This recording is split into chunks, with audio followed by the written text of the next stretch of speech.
We have a massive injury update for the New York Islanders as the status of one of their top defensemen and their franchise forward have been updated. We're going to be talking about that in this episode of Islanders Digest and also talking about how these updates are going to have massive implications on the season moving forward. But before we get into that, be sure to subscribe to Islanders Digest. Be one of our first 100 subscribers. If you're an Islander fan and you want more Islanders content, this is the channel for you. With that, let's get right into this update.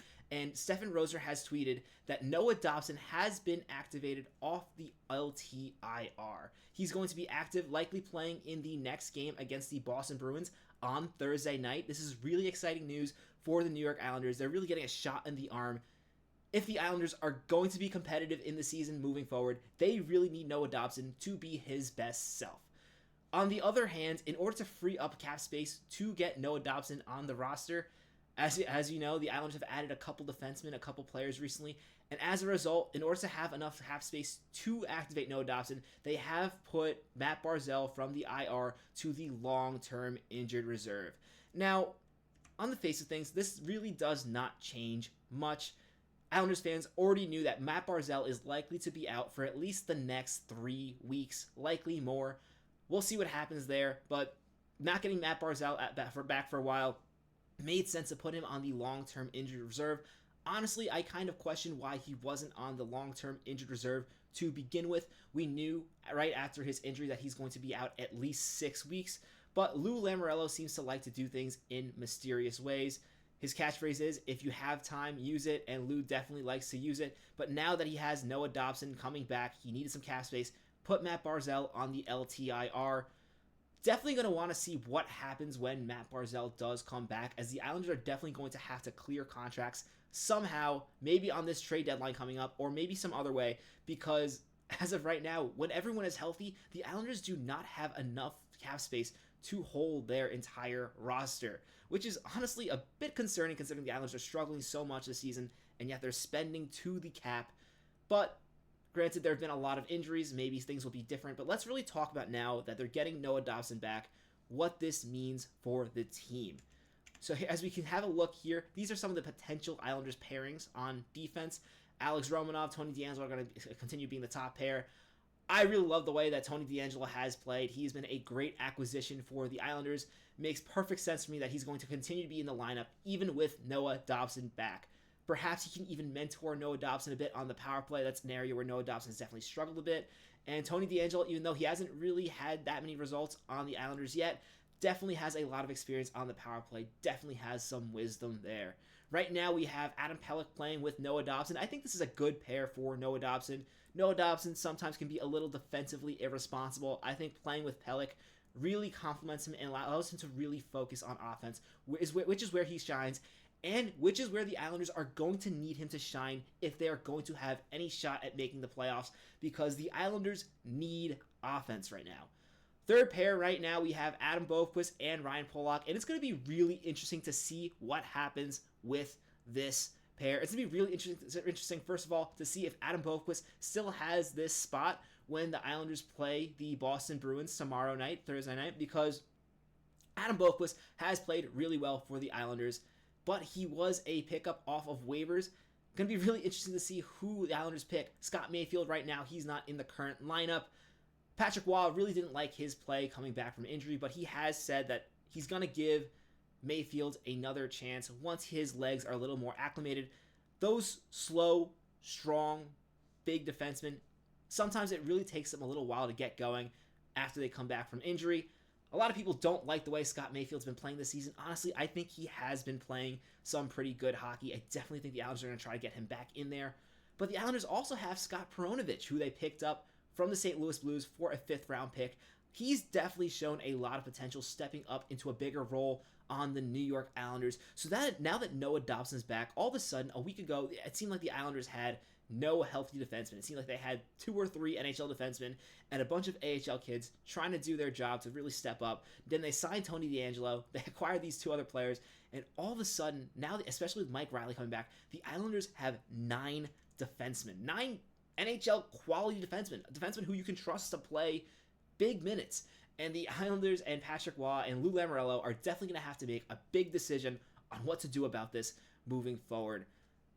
One thing that's definitely clear. Noah Dobson, as long as he's healthy, is going to play. He's that much of a difference maker. Take a quick look at Noah Dobson's stats just to show what I'm talking about and why Noah Dobson really has the potential. If the Islanders are going to make the playoffs, he's going to be a huge part of that. Because just looking at that season last year, that big 70-point season, that's really the Noah Dobson the Islanders are going to need. They're going to need Noah Dobson driving offense, especially with Matt Barzal out with injury.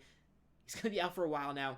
Noah Dobson is going to have to step up and provide this team the offense it desperately needs.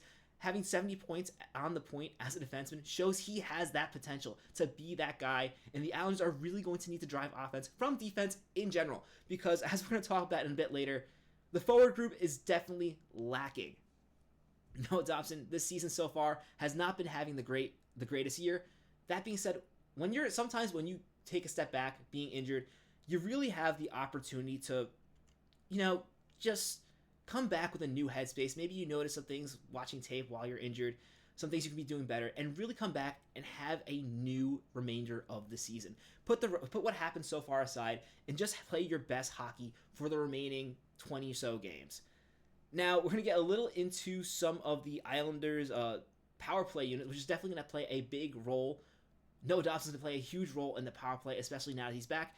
Now, to start, he's going to be starting on the second power play unit. Don't read too much into this. At this point, with how bad the Islanders' power play has been this season, it's pretty much Patrick Waugh picks some of his top players and just scrambles them around, trying to find some magic in a bottle, and so far, he has not found it. No matter how you seem to put these players together, the power play does not work. It was bad before Matt Barzal got hurt, and now that Matt Barzal is out, it is even worse. At points, this power play can't even get the puck in the zone. It'll be really interesting to see Noah Dobson working with this unit. I think this is a good unit for him. Noah Dobson is more of a passing, playing power play player. I wish he would shoot more. It doesn't seem to be his focus on the power play. Here we have Brock Nelson, Kyle Palmieri, Sipkov, Holmstrom, several players who can shoot the puck and players who can make big plays.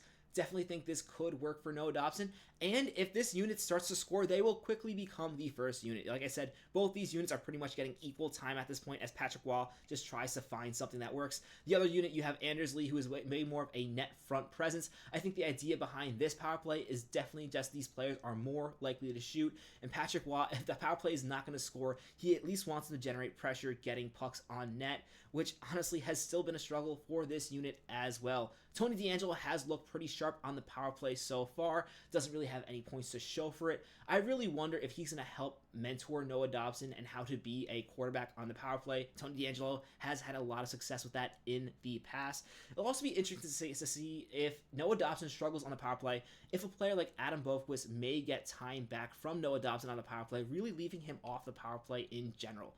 And that's going to be definitely interesting to see. Adam Boqvist, as we can see, also shows flashes of being able to play on the power play. Now, I mentioned with Matt Barzal injured, I really kind of wanted to quickly talk about the forwards and why I think Noah Dobson is definitely going to have to help generate offense from the point.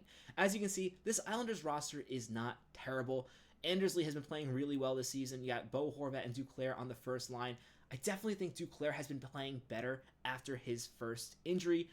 Honestly, I think when Duclair and Barzal both came back from their initial injuries, it seemed like they weren't all there. They came back, but they just weren't playing like themselves.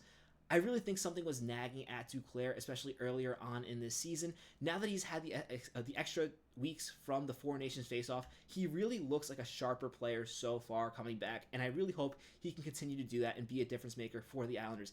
That being said, he cannot replace Matt Barzal. Nobody in this lineup can really replace the dynamic nature of Barzal's skating, his puck handling, his play overall cannot be replaced. This offense, without him, it's honestly kind of stagnant. You do have good pieces. I really like Holmstrom's game. Love Brock Nelson, Kyle Palmieri. But what happens, especially when a player like Barzal is injured, is players come up and play higher in the lineup, and the lower lines struggle. I definitely think this fourth line is weaker than it would be if Matt Barzal was in the lineup. And it really just goes down from there. If the Islanders are going to want to be competitive, hopefully Barzal can come back down the stretch. But until then, Noah Dobson is really going to have to step up the play, and that's something he can definitely do. Because as you can see, Islanders are definitely missing Matt Barzal. And while Noah Dobson can't quite replicate Barzal's offense. They're different types of players. As we can see, Noah Dobson definitely has the potential to drive play. And what's really exciting about Noah Dobson's points is even in the season where he was dominant on the, not dominant, where he had his best power play season, he still scored a ton of points 5-on-5, full strength hockey. That's where the Islanders are really going to need more offense. Hopefully that offense can come from Noah Dobson. That being said, let me know what you think. What do you think about this Islanders injury update? Are you excited to have Noah Dobson back in the lineup?